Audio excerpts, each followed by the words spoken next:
Magandang araw. Ako po si Ses Datu at kayo nanonood ng mga kwentong buhay dito lamang sa Family Rosary Crusade ng Servant of God na si Father Patrick Payton. Naniniwala ba kayo na ang lahat ng mga pangyayari sa ating buhay ay naaayon sa plano ng Diyos? Matapos makaranas ng pagbagsak sa negosyo at ilan pang mga pagsubok sa buhay, ay lalong lumakas ang pananampalataya ng pamilya sa ating tampok na salaysay. Mga kaibigan, ang kwentong buhay ng pamilya Isidoro.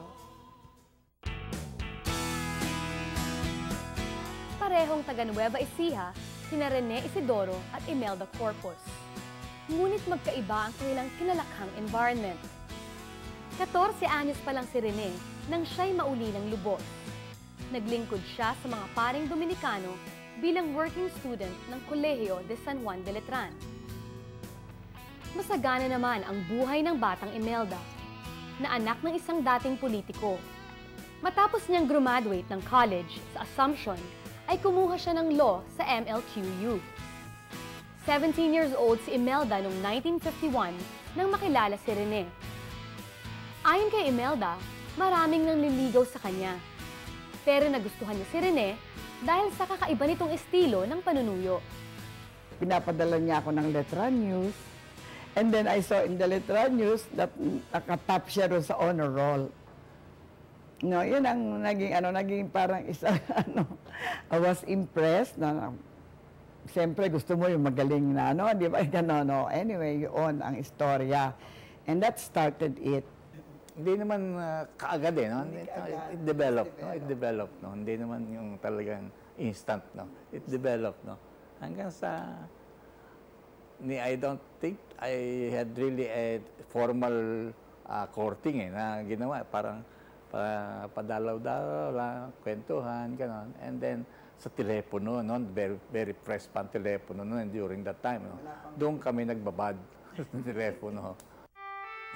Isa ng CPA si Rene at nagtatrabaho sa isang insurance company nang maging kasintahan si Imelda. Mahigpit ang mga magulang ni Imelda at ayaw itong pagtrabahuhin. Namasukan siya bilang government employee dahil malapit doon ang pinagtatrabahuhan ni Rene. Hindi naman siguro they did not like him, but my parents were very selfish about me. Maybe they don't want me to get hitched or to get married, no? Kasi that time, my father was a congressman. So I could remember even yung time na I was working with the GSIS. I was not yet a lawyer. My salary then was 4 pesos a day, no? And the people in the GSIS then were all surprised why I was working. 1960 na magtanan sina Rene at Imelda. Bagamat solong anak na babae si Imelda, ay doon muna sila nanirahan sa kanyang mga magulang. At kahit na komportable ang buhay, ay tila hindi makontento si Imelda nang hangad siyang magkaroon ng mas maraming pera. When you have everything, parang you're not satisfied. Para bang, ako that time parang kahit na marami akong pera, malaki yung sweldo, I was not satisfied with what I had. Nagnegosyo ang mag-asawa, isang retail store ng imported goods sa Santa Mesa. Malakas ang benta ng tindahan. Nakapagpundar sila at nakapagpagawa ng sariling bahay. When I put up that store, nagbibiyahe na ako. Even before, kasi kami nagbibiyahe rin, nagpapasyal sa Hong Kong. So I went to Hong Kong and buy goods in Hong Kong. So in short, naging successful. Kaya nung very, very successful ng store ko, I asked Rene to resign from his job, so to be with me. So kami ng dalawa. We reached the peak of our success financially. That store of ours, talagang siguro maswerte kami, sabi ko. Rene and I, that time, na nakatira kami sa mga parents namin, we were able to build a house in New Manila. 7 taong maganda ang takbo ng negosyo.